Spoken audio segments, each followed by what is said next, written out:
आज की सिमुलेशन ना बहुत एक्साइटिंग होने वाली है। मुझे एक बात बताओ, अगर हम इस बॉल पे थोड़ा फोर्स लगाते हैं तो बॉल मूव कर जाएगी। अगर हम फोर्स थोड़ा ज्यादा लगाते हैं, थोड़ा और स्ट्रॉन्ग फोर्स लगाते हैं, तो क्या होगा? बॉल और जोर से मूव करेगी। इतना तो कॉमन सेंस है। स्केलर और वेक्टर क्वांटिटीज का डिफरेंस याद है ना? स्केलर क्वांटिटीज वो वाली क्वांटिटीज होती है जिनमें सिर्फ मैग्नीट्यूड होता है, जैसे मास हो गया 10 kg, टेम्परेचर हो गया 20 डिग्री सेल्सियस।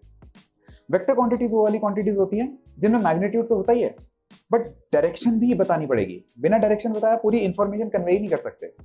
जैसे फोर्स है, फोर्स एक वेक्टर क्वांटिटी है, आपको बताना ही पड़ेगा फोर्स किस डायरेक्शन में लगा है। कितना लगा है वो तो बताओगे ही, किस डायरेक्शन में लगा है ये भी बताना पड़ेगा, तभी तो बताओगे फिर ऑब्जेक्ट फाइनली कैसे मूव करेगा, किस डायरेक्शन में मूव करेगा। आज हम बात करने वाले हैं कि वेक्टर क्वांटिटीज को ऑन पेपर कैसे रिप्रेजेंट करते हैं, उनकी क्या क्या प्रॉपर्टीज होती हैं, उनको एडिशन सब्ट्रैक्शन उनकी कैसे होती है वेक्टर क्वांटिटीज की। और हमेशा की तरह मैं जिस सिमुलेशन से ये तुम्हें समझाने वाला हूं, आज जो भी हम पढ़ेंगे, जिस सिमुलेशन के थ्रू समझेंगे, उसका डाउनलोड लिंक नीचे डिस्क्रिप्शन में है ही। आराम से उसको डाउनलोड करो खुद और एक्सपीरियंस करो, प्ले करो। तो चलो फील लेते हैं कंसेप्ट्स की।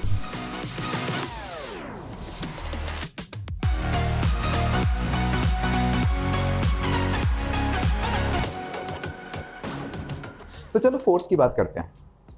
जैसे डिस्टेंस का यूनिट होता है मीटर्स या मास का यूनिट होता है ग्राम्स, वैसे ही फोर्स का यूनिट होता है न्यूटन। अब 1 न्यूटन कितना फोर्स होता है वो हम बाद में देखेंगे, बट अभी के लिए हमने जैसे बॉल पे जब फोर्स लगाया था ना, एरो बना के दिखाया था ना कि हम इस डायरेक्शन में बॉल को लॉन्च कर रहे हैं, इस एरो को बोलते हैं फोर्स वेक्टर। फोर्स एक वेक्टर क्वांटिटी है, that is a different fact. इस एरो का नाम है फोर्स वेक्टर, ठीक है।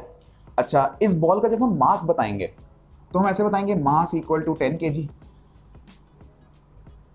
और जब हम इस फोर्स के बारे में बताएंगे तो हम ऐसे लिख देंगे फोर्स इक्वल टू 1 न्यूटन, 1 या जितना भी था ये। और क्योंकि वेक्टर क्वांटिटी है तो डायरेक्शन भी बतानी चाहिए। डायरेक्शन हाँ देख लो, लेट्स से ऐसे 30 डिग्री था ये, तो तुम ऐसे लिख देना direction in 30 degree north of east direction, 30 degree north of east direction. तो ऐसे हम बता सकते हैं फोर्स। हाँ, मास जब m से डिनोट करते हो तो वो एक स्केलर क्वांटिटी है। यहां पर वेक्टर क्वांटिटीज को आप सिर्फ लेटर से नहीं डिनोट करते, उसके ऊपर एक बार लगा देते हो। जो भी वेक्टर क्वांटिटीज होंगी उसके ऊपर एक बार लगा देते हैं, just for notation purposes.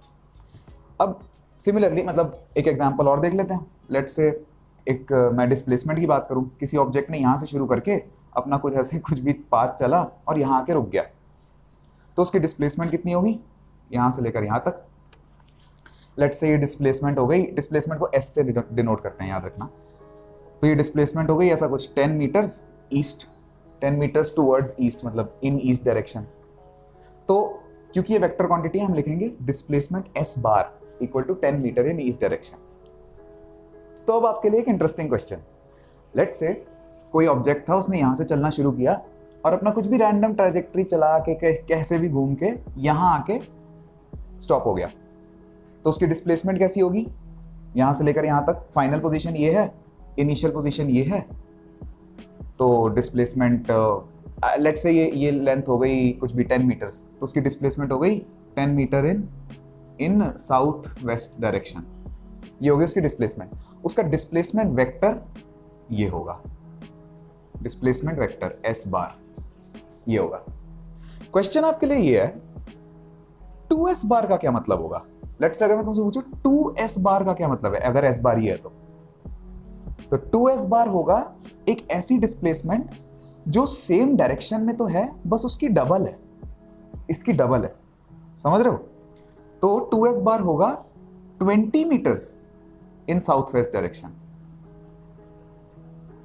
Which means किसी भी वेक्टर को अगर आप किसी स्केलर नंबर से किसी भी नंबर से मल्टीप्लाई करते हो तो बस उसका जो मैग्नीट्यूड वाला पार्ट है वो उस उतने टाइम्स मल्टीप्लाई हो जाता है, डायरेक्शन सेम रहती है। फोर्स के साथ भी यही है, मतलब अगर कोई ऑब्जेक्ट है उस पर अगर हमने ऐसे फोर्स लगाया, लेट्स से 5 न्यूटन फोर्स लगाया, तो और F bar equal to 5 newton in like north east direction, ठीक है। तो 2f बार कितना होगा? 2f बार होगा इसी ऑब्जेक्ट पे मैं डबल फोर्स लगा रहा हूं, 10 Newton's in again direction same north east direction, इसको लिखेंगे हम 2F बार इक्वल टू, यानी एक नया फोर्स। तो ये हो गया जब भी आप किसी भी एक वेक्टर को किसी नंबर से मल्टीप्लाई करते हो तब क्या होता है। हाउएवर जब भी आप किसी वेक्टर को एक नेगेटिव नंबर से मल्टीप्लाई करते हो, लेट्स से -1 से मल्टीप्लाई कर दिया, तो क्या होगा सोच के देखो। लेट्स से मैं बॉक्स पे एक फोर्स लगा रहा था F बार टाइप का, तो -F बार कैसा दिखेगा? ऐसा नहीं लग रहा। अगर मैं पहले पुश कर रहा था तो अब पुल कर रहा हूं, डायरेक्शन बदल गई फोर्स की। तो यही होता है जब भी आप किसी भी एक वेक्टर को, लेट्स से ये F वेक्टर था F बार, तो -F बार ऐसा दिखेगा, बस डायरेक्शन पलट जाएगी, मैग्नीट्यूड चेंज नहीं होगा क्योंकि आपने -1 से मल्टीप्लाई किया था। तो मतलब ऐसे बिल्कुल 180 पलट जाएगी। तो चलो अब दिमाग लगाओ। लेट्स से ये क्वेश्चन है आपके लिए, एक ऑब्जेक्ट पे फोर्स लग रहा है F बार इस डायरेक्शन में, तुम्हें बताना है -3F बार कैसा दिखेगा। मतलब अगर ये फोर्स है 1 न्यूटन इन नॉर्थ ईस्ट डायरेक्शन, तो तुम्हें बताना है -3F बार क्या होगा। तो -3F बार होगा, माइनस में क्या होगा, वेक्टर पलट जाएगा 180, तो ये हो गया -F वेक्टर, मतलब -F बार, और F बार या F वेक्टर कुछ भी बोल सकते हो। तो -F बार, और ये हो गया 3 टाइम्स कर दिया अगर उसको, तो -3F बार, ये हो गया -3F बार। तो इसकी वैल्यू कितनी होगी, मैंने ढंग से लिखा नहीं, -3F बार, तो इसकी वैल्यू कितनी होगी, ये होगा 3 न्यूटन इन साउथ वेस्ट डायरेक्शन। तो F बार अगर 1 न्यूटन इन नॉर्थ ईस्ट डायरेक्शन है तो -3F बार होगा 3 न्यूटन इन साउथ वेस्ट डायरेक्शन। ये सब बताने का मेरा यही पॉइंट था कि एक वेक्टर को जब आप एक नंबर से मल्टीप्लाई करते हो, पॉजिटिव नेगेटिव, तो क्या होता है। वापस चलते सिमुलेशन के अंदर।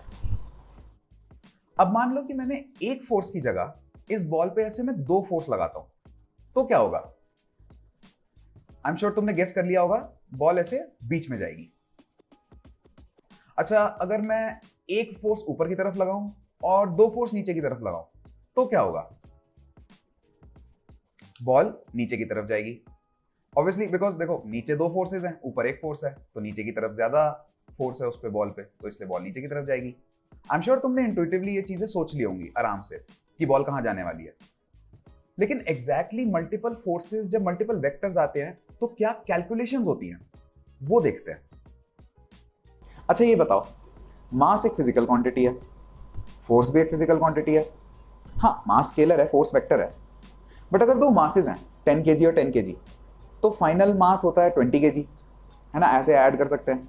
बट क्या 2 फोर्सेस को भी ऐसे ऐड कर सकते हैं, जैसे कि 1 न्यूटन 2 न्यूटन, तो इसका फाइनल आंसर क्या 3 न्यूटन होगा? नहीं ना। और किस डायरेक्शन में होगा? तो इन क्वेश्चंस के आंसर इसलिए स्ट्रेट फॉरवर्ड नहीं है क्योंकि यहाँ डायरेक्शंस इन्वॉल्व हैं। तो जब भी वेक्टर्स का एडिशन होता है ना, तब ट्राइंगल लॉ फॉलो करते हैं। मैं बता दूं ट्राइंगल लॉ होता क्या है। ट्राइंगल लॉ ये बोलता है कि अगर आपके पास 2 वेक्टर्स हैं और उनको ऐड करना है, चलो अभी फोर्सेस की बात कर लेते हैं। लेट्स से एक है F1 बार और एक है F2 बार, ये 2 वेक्टर्स हैं और किसी ऐसे ऑब्जेक्ट पे ये 2 फोर्स लग रहे हैं, तो इनका net final force triangle law से हम निकाल सकते हैं। तो ट्राइंगल लॉ ये बोलता है कि अगर इनका फाइनल रिजल्टेंट निकालना है तो F2 को खिसका के ना, मतलब किसी को भी खिसका सकते हो, बट F2 को खिसका के ऐसे F1 के आगे रख दो, जिससे क्या होगा, F2 का जो टेल है वो F1 के हेड पे आ जाएगा। तो इसको खिसकाया तो ये कुछ ऐसा दिखेगा। ऑब्वियसली हाइपोथेटिकली खिसकाया है, एक्चुअल में तो खिसकाओगे नहीं। तो जो फाइनल रिजल्टेंट होगा ना, वो इन दोनों के एंड पॉइंट्स को जोड़ के निकल जाएगा। ये होता है ट्राइंगल लॉ। ट्राइंगल लॉ बोलता है ये जो वेक्टर है ना नया, ये वेक्टर है जो नेट फाइनल फोर्स उस बॉल पे लग रहा होगा, F1 बार प्लस F2 बार, रेड वाली लाइन दिखेगी, रेड वाला वेक्टर होगा। सिमिलरली अगर 2 से ज्यादा वेक्टर्स को ज्वाइन करना है, मतलब ऐड करके उनका रिजल्टेंट निकालना है, लेट्स से कोई ऑब्जेक्ट है जिसपे 3 फोर्सेस लग रहे हैं, F1 बार, ठीक है, और ऐसे एक लग रहा है F2 बार, और एक लग रहा है जैसे कुछ भी F3 बार। तो कोई ऐसे ऑर्डर नहीं है कि किसको उठा के कहाँ रखना है, आप कहीं भी कुछ भी रख सकते हो। जैसे F2 को उठा के यहाँ रख दिया F3 के हेड पे, तो वो कैसा दिखेगा, यहाँ पर हाइपोथेटिकली आ जाएगा, और जो रिजल्टेंट होगा ये F2 का कॉपी है इधर, F2 का, तो रिजल्टेंट इन दोनों का ऐसा दिखेगा, है ना। तो इस वेक्टर, ये जो रेड लाइन बनाई है, ये होगा F3 बार प्लस F2 बार। समझ में आ गया? F2 को उठा के F3 के बाहर रखा था, तो F3 और F2 का एडिशन कर दिया, बचा F1 बार। तो F1 बार को उठा के इसके ऊपर रख दो, रिजल्टेंट के ऊपर ऐसे खिसका के, तो ये कुछ ऐसा दिखेगा। तो जो इन तीनों फोर्सेस का फाइनल रिजल्टेंट आएगा वो कुछ ऐसा दिखेगा। ये होगा F1 बार प्लस F2 बार प्लस F3 बार। इसको ना अच्छे से सिमुलेशन में समझेंगे, बाई चांस अगर नहीं भी समझ में आया तो भी, बट आई होप समझ में आ गया होगा। वेक्टर एडिशन जब भी करनी होती है, दो से ज्यादा वेक्टर्स की या दो वेक्टर्स की, कितने भी वेक्टर्स की, तो ट्राइंगल लॉ फॉलो होता है। यार पता है, एक ना बड़ा मिसकंसेप्शन है जिसमें लोग कंफ्यूज हो जाते हैं। उनको लगता है कि जब हम ट्राइंगल लॉ लगा रहे हैं तो हमने क्योंकि F2 को उठा के F1 के ऊपर रखा है, मतलब F2 का जो टेल है उसको उठा के F1 के हेड पे रख दिया, तो उनको ऐसा लगता है कि F1 फोर्स पहले लगा फिर F2 फोर्स लगा। ऐसा कुछ नहीं है। जिस भी ऑब्जेक्ट पे ये दोनों फोर्स लगे हैं, एक ही इंस्टेंट पे साथ में लगे हैं। बस ट्राइंगल लॉ बस इतना बताने की कोशिश कर रहा है कि इन दोनों का कॉम्बिनेशन फोर्स कैसा दिखेगा, मतलब कंबाइंड रिजल्टेंट फोर्स कैसा दिखेगा। वो ये नहीं बता रहा कि इस ऑर्डर में ऑर्डर नहीं, साथ में ही लगे हैं दोनों फोर्स। इधर भी ये मतलब ऐसे मत कंफ्यूज होना कि F2 को इधर रखा, उसके बाद F1 को यहाँ रखा, इसका मतलब पहले F3 लगा होगा फिर F2 फिर F1। नहीं, तीनों फोर्स एक साथ लगे हुए हैं। बस ट्राइंगल लॉ इतना समझा रहा है कि तीनों का कॉम्बिनेशन कैसा दिखेगा, बस ये बताने की कोशिश कर रहा है।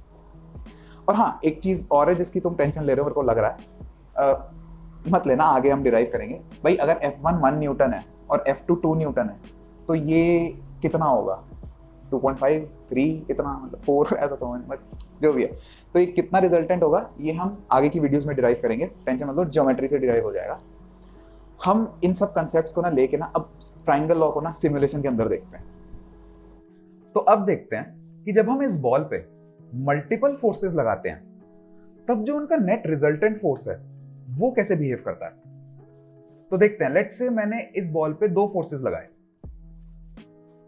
और फिर उनका रिजल्टेंट चेक किया।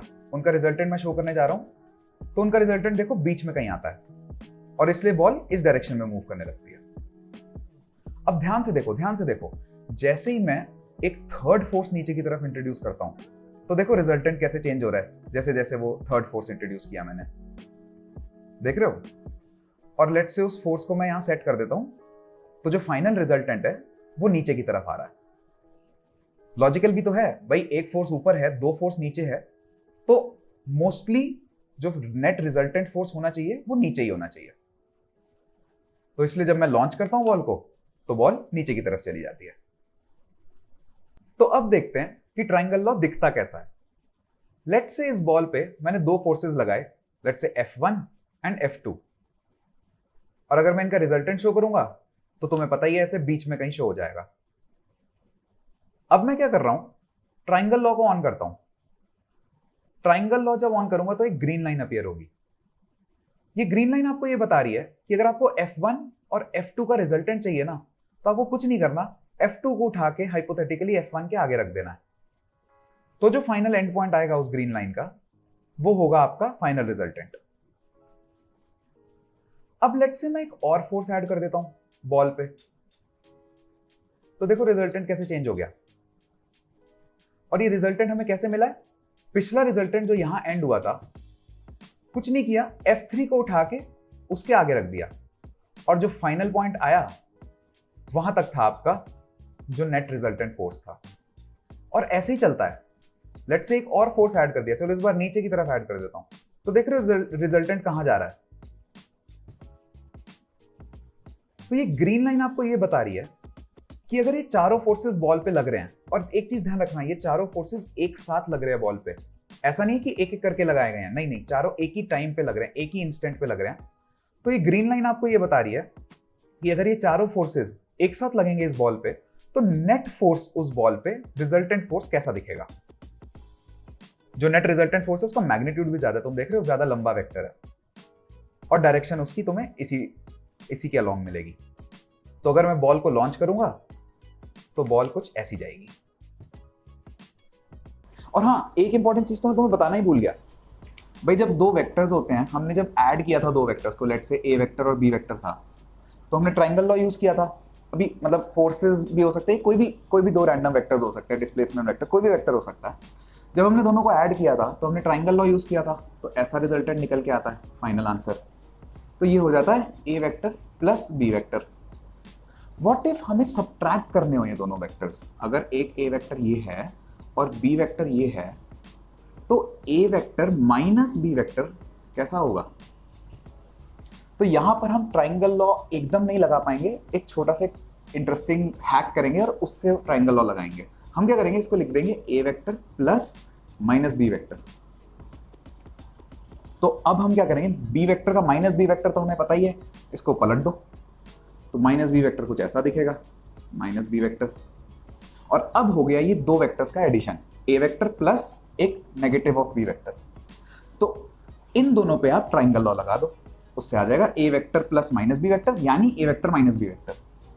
तो इन पे ट्राइंगल लॉ लगा लो, इसको उठा के, इसका टेल उठा के ए के हेड पे ले जाओ तो कुछ ऐसा दिखेगा। तो फाइनल जो इनका रिजल्टेंट होगा वो ये होगा। इन दोनों का रिजल्टेंट यानी ए वेक्टर और माइनस बी वेक्टर का रिजल्टेंट ये है, ए वेक्टर और माइनस बी वेक्टर का रिजल्टेंट ये है, ये चीज, ये arrow, which means this arrow equals A vector minus B vector. ये बी वेक्टर वो ओरिजिनल बी वेक्टर है, इन दोनों का सब्ट्रैक्शन आपको ये देता है। ऐसे करते हैं सब्ट्रैक्शन ऑफ वेक्टर्स। तो चलो जाने से पहले एक इंपॉर्टेंट चीज, बाई चांस नहीं भी समझ में आया तो टेंशन मत लेना, अगर बाद में धीरे धीरे आराम से समझ में आ जाएगी। क्वेश्चन ये है, which of the two is greater, 10 kg मास या फिर 15 डिग्री सेल्सियस? स्टूपिड क्वेश्चन है ना। आप दो फिजिकल अलग अलग फिजिकल क्वांटिटीज को थोड़ी कंपेयर कर सकते हो, 10 kg मास ज्यादा है या फिर 15 डिग्री सेल्सियस ज्यादा है, नहीं कर सकते ना। तो वेक्टर्स के केस में भी ध्यान रखना, ऐसा ना हो कि तुम बोलो कि अगर एक फोर्स बनाया F bar equal to 1 newton in east direction, let's say in east direction, ठीक है, और तुम्हें यहीं पर तुम्हें डिस्प्लेसमेंट भी दिखानी है, लेट्स से, तो तुम्हें 1 मीटर डिस्प्लेसमेंट अगर दिखानी है ना इन ईस्ट डायरेक्शन, लेट्स से, तो तुम ये मत एक्सपेक्ट करना कि दोनों एरोस की लेंथ सेम होनी चाहिए, ऐसा जरूरी नहीं है। मतलब एरोस बस एक नोटेशन देने का तरीका है। तो यहां पर ऐसे मत कहना कि 1 मीटर, ये 1 मीटर नहीं हो सकता, हो सकता है। मतलब आपको कंपेयर, दो एरोस को कंपेयर मत करना अक्रॉस दो अलग अलग क्वांटिटीज। बस जो चीज नेसेसरी है वो ये है, अगर 1 मीटर डिस्प्लेसमेंट ऐसे दिखती है तो 2 मीटर इसका डबल दिखेगी, 3 मीटर इसका ट्रिपल दिखेगी। और यहां पर सिमिलरली अगर 1 न्यूटन इतना है तो 2 न्यूटन इतना दिखेगा। बट ये आपस में कंपेयर मत करना, 2 न्यूटन ही है तो 2 मीटर इतना क्यों हो सकता है। वेक्टर की लेंथ्स को अक्रॉस क्वांटिटीज कंपेयर मत करना, बस इतना ही बताना चाह रहा था। आई होप तुम्हें अच्छे से विजुअलाइज हो गया होगा कि वेक्टर्स क्या होते हैं, ऐड कैसे होते हैं। कोई भी डाउट आया हो तो नीचे कमेंट्स में पूछो, डेफिनेटली आंसर करूंगा। और हम मिलते हैं अगली वीडियो में।